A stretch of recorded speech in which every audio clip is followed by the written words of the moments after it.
Everything changed in a matter of seconds. Welcome to NFL Nexus. I'm your host, and today we are unpacking a story of redemption, of pure desperation, and of microscopic margins.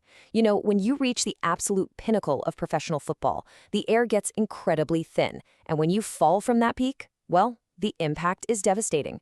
For the New England Patriots, the timeline completely fractured the exact moment the final whistle blew on their recent heartbreak.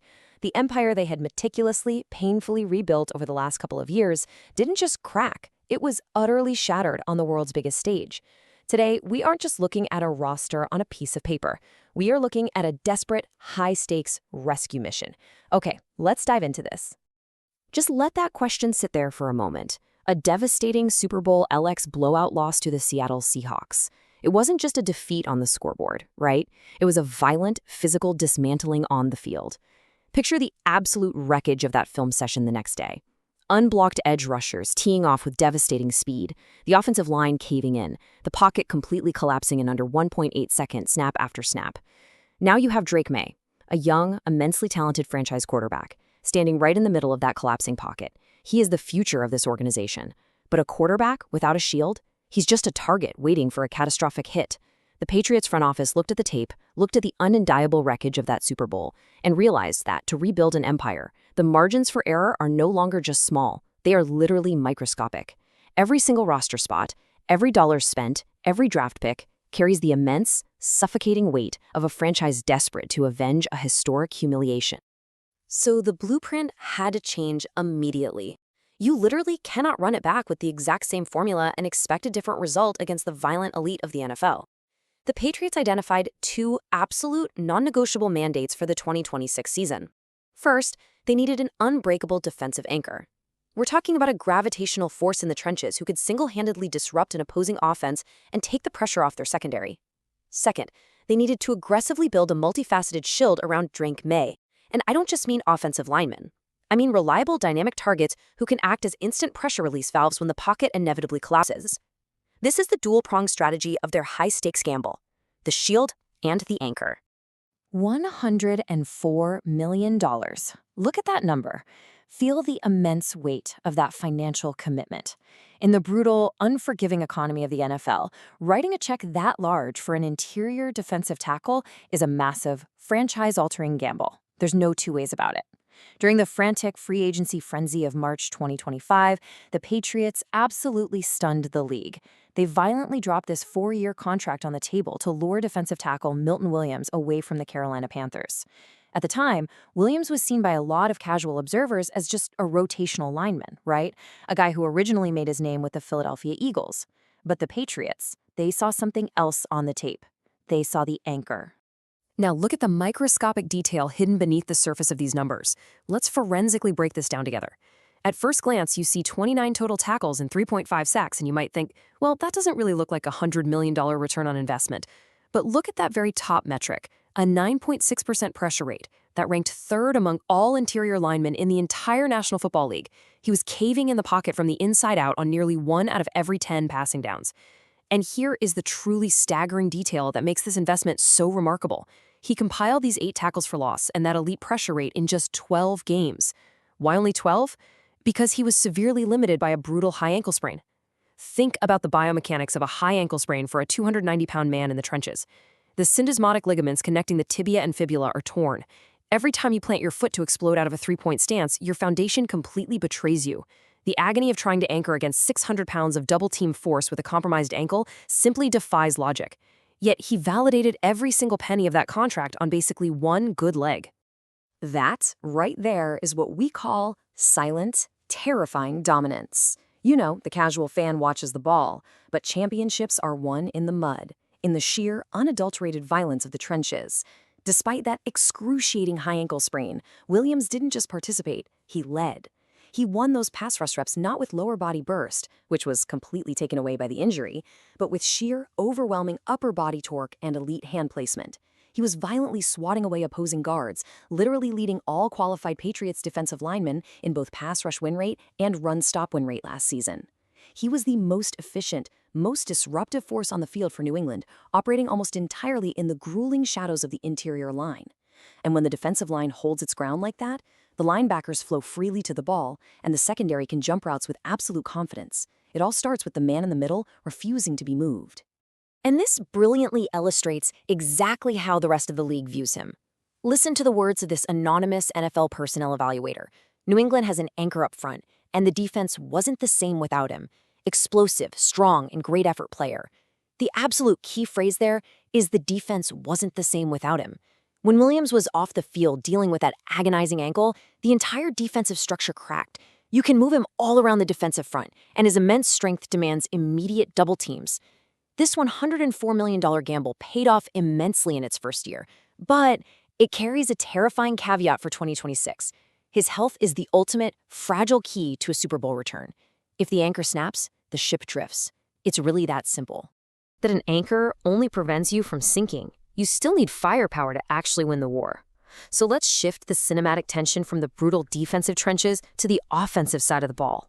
The Patriots didn't just spend top-tier money. They had to aggressively hunt for value. They desperately needed to find a diamond in the rough to help shield Drake May. Enter the 95th overall pick in the third round of the draft. A player who was fundamentally overlooked by dozens of seasoned scouts, but who possesses the exact gritty DNA this new Patriots offense requires to survive the upcoming season. This is the timeline of an absolute underdog. We're talking about rookie tight end Eli Raridan. His journey is a masterclass in refusing to break. In his early career at Notre Dame, Raridan suffered a devastating ACL injury. We really have to understand the dark reality of ACL rehab for a cutting athlete. It isn't just about waking up to a knee swollen the size of a grapefruit, or the agonizing hours of physical therapy.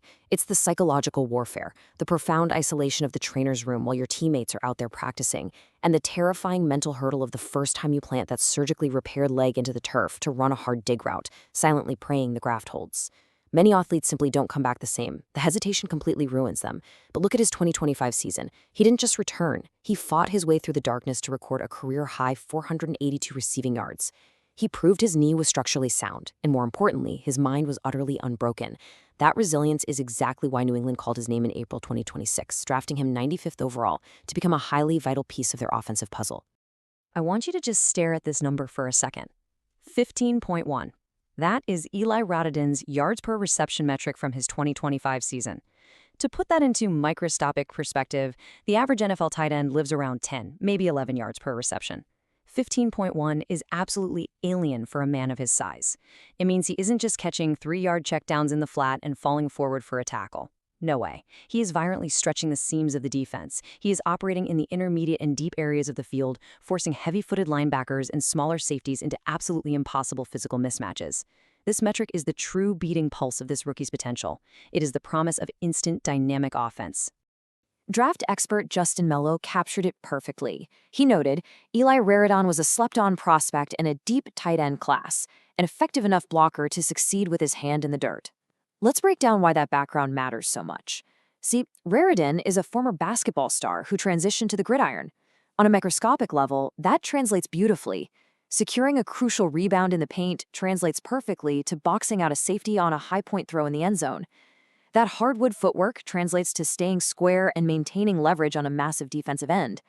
But unlike a lot of converted basketball players who naturally shy away from the brutal collisions of football, Raridan is more than willing to put his hand in the dirt. He will drop his pad level, engage a 270-pound defensive end, and viciously block for the run game. That complete versatility is an absolute nightmare for defensive coordinators trying to guess the play call based on who is on the field.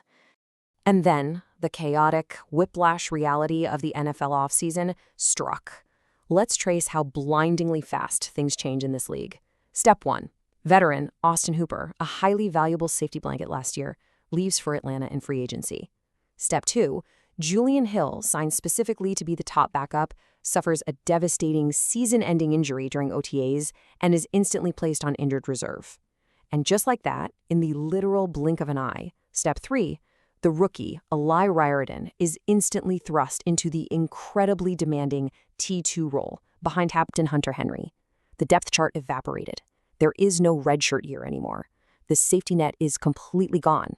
Raridan is suddenly tasked with heavy, complex run-blocking assignments and crucial red zone responsibilities in an offense that heavily utilizes multiple tight end sets. So how does a 22-year-old handle that kind of sudden, immense pressure? By leaning directly into his identity. Listen to his own words. I can make explosive plays with a ball in my hands and also dominate defenders in the run game as well. That is not empty arrogance. That is a clear, hyper-focused understanding of his job description.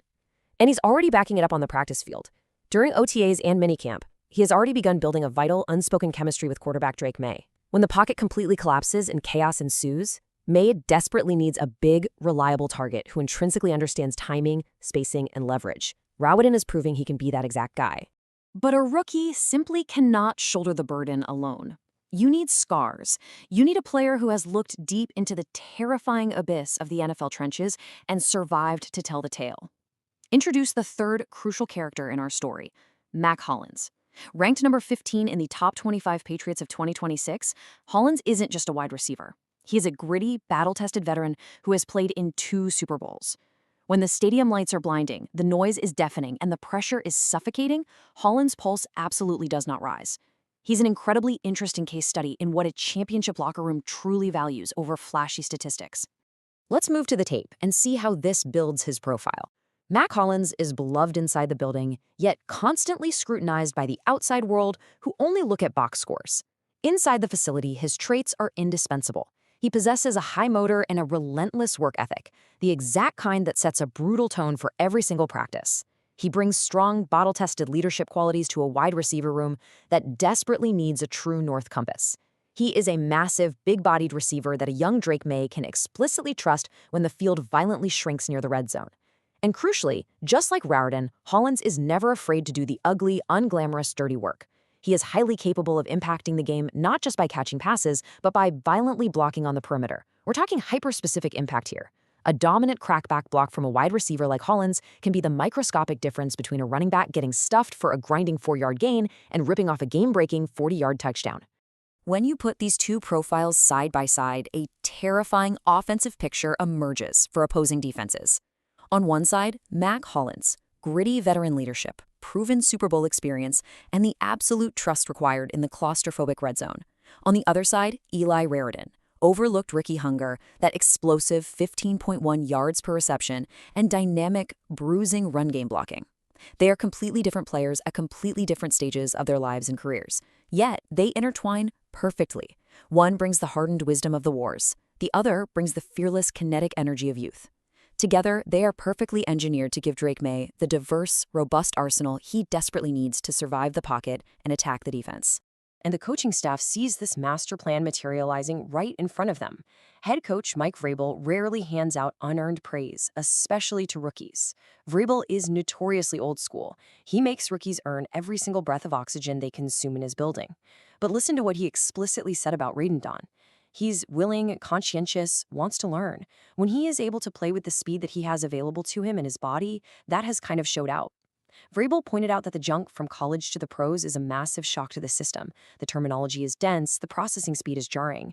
But Radon's mental processing is rapidly catching up to his physical gifts. He is absorbing the dense, encyclopedic NFL playbook so quickly, allowing him to play incredibly fast, rather than getting bogged down in overthinking. That is massive. That powerful sentiment is echoed at the very highest level of the offense, too. Offensive coordinator Josh McDaniels offered his own glowing endorsement, praising Radon's daily approach and relentless attitude during the critical spring practices. We really have to remember the history here. McDaniels' offense has historically turned versatile, pass-catching tight ends into the terrifying focal points of multi-ring Super Bowl runs. He is an absolute architect when it comes to utilizing this exact player profile. When an offensive coordinator with that specific pedigree singles out a rookie's daily habits in the film room and on the field, you know there is a massive, significant role being meticulously carved out for him in the playbook. Now, let's zoom out to the macro level. We forensically examined the pieces. The impending season is bearing down on Foxborough like a freight train. Rebuilding the empire isn't about one magic overnight fix. It is about connecting these specific, highly calculated acquisitions to the brutal, unforgiving reality of the NFL schedule. It's about Milton Williams violently anchoring the defense on a healed ankle, refusing to give an inch in the mud. It's about Eli Rawadin accelerating his growth from a recovering college prospect to a vital, explosive NFL weapon. And it's about Mac Hollins instilling relentless, Super Bowl toughness into a young, impressionable locker room. All of this is masterfully engineered to support the massive, crushing expectations placed squarely on the shoulders of Drake May. Which brings us to the ultimate question, the single question that will entirely define the 2026 season for this franchise. Will a $10.5 million gamble in the trenches, an overlooked rookie tight end who utterly refused to let a devastating knee injury break his spirit, and a gritty, battle-tested veteran be enough? Will it be enough to rewrite history, shield their young franchise quarterback from the chaos, and avenge that humiliating Super Bowl blowout? The pieces are on the board. The clock is ticking, and the NFL forgives absolutely no one. And that incredible, suffocating tension is exactly why we watch the game. If you want to keep tracking this high-stakes rebuild and every other major, consequential storyline across the league, make sure you subscribe to NFL Nexus. Hit that like button on this explainer if you appreciated the deep dive into the microscopic details today. And get down in the comments, I genuinely want to know, do you think this massive Patriots roster gamble will pay off? Or will the ghosts of that Seahawks blowout haunt them once again? Let me know your thoughts. And to truly support our deep dives, consider becoming a channel member to help us keep bringing you the complex nuances and microscopic details that truly define the game. Thanks for hanging out and learning with me today, and I'll see you in the next one.